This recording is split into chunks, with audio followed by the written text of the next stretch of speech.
Abrite-moi sous tes ailes, couvre-moi par ta main puissante.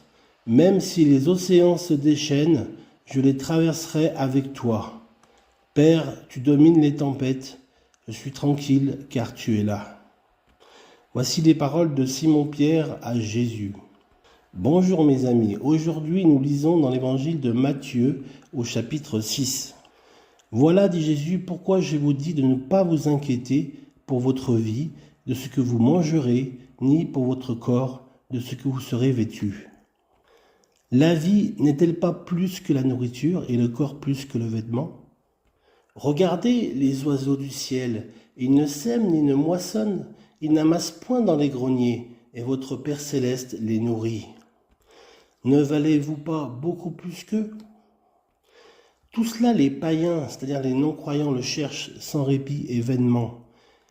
Il sait bien, votre Père céleste, que vous avez besoin de toutes ces choses pour vivre. Alors, cherchez d'abord le royaume et la justice de Dieu, et tout cela vous sera accordé par-dessus tout.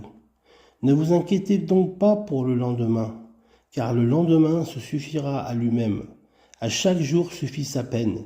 Éternel, ta parole est une lampe à nos pieds et une lumière sur le sentier de notre vie. Amen. Plusieurs fois, Jésus lui-même se retire de ce monde pour aller prier. Il avait en effet une vie de prière très intense. Mais est-ce qu'il reste entre quatre murs pour prier ? Dans une église bâtiment ? Pas du tout. Au contraire, il va à la rencontre des gens sur les chemins, dans les rues, dans les villages, dans les villes, dans les maisons, dans les synagogues, partout où il y a des lieux de vie et de communauté. Il va au plus proche des préoccupations de celles et ceux qu'il rencontre. Amen. Alors, Seigneur Jésus, à qui irions-nous d'autre que toi ? Tu as les paroles de la vie éternelle. C'est ici la confession de Simon-Pierre qui fait suite à la question posée à Jésus. Par Jésus plutôt. Et relatée en Jean chapitre 6, versets 68 à 69. Je vous invite à écouter le chant que j'ai chanté ce matin, que j'ai posté ce jour. Quel beau chant! Gloire à Dieu. Vers qui irions-nous ? Nulle part que vers toi, Seigneur.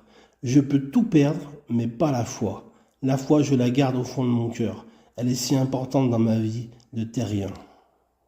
Le rôle du diable, c'est de tout mettre en œuvre pour qu'on perde la foi. Mais la Bible déclare qu'il y a plusieurs malédictions contre ceux qui se confient dans les hommes. Obéissez à Dieu plutôt qu'aux hommes. Amen. C'est une folie.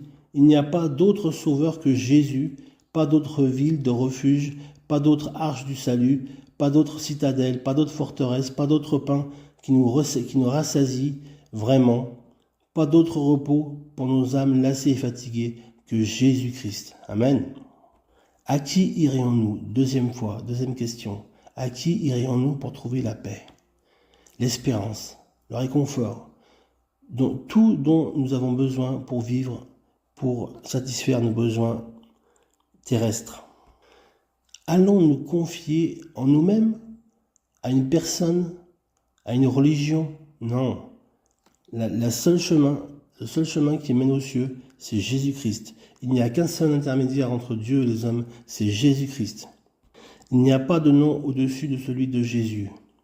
Pas de nom qui ait été donné dans les cieux et sur la terre, qui est au-dessus de Jésus. Il a les paroles de la vie éternelle. Amen.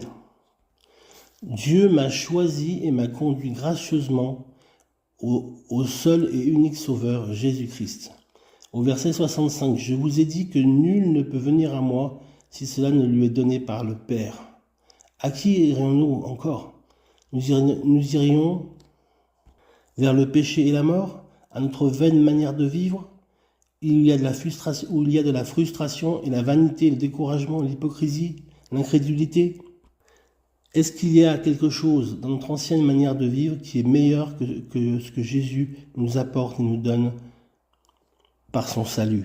Non. Irions-nous au matérialisme et à ces fausses promesses qui ne satisferont jamais ?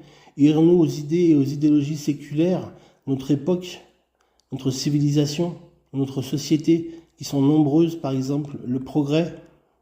Mes amis, le seul abri, le seul surabri, c'est vivre avec Jésus dans son cœur, par la foi, par la puissance de sa parole et dans la force de son amour. Jésus a dit, « Je ne suis pas venu pour les justes, mais pour les pécheurs.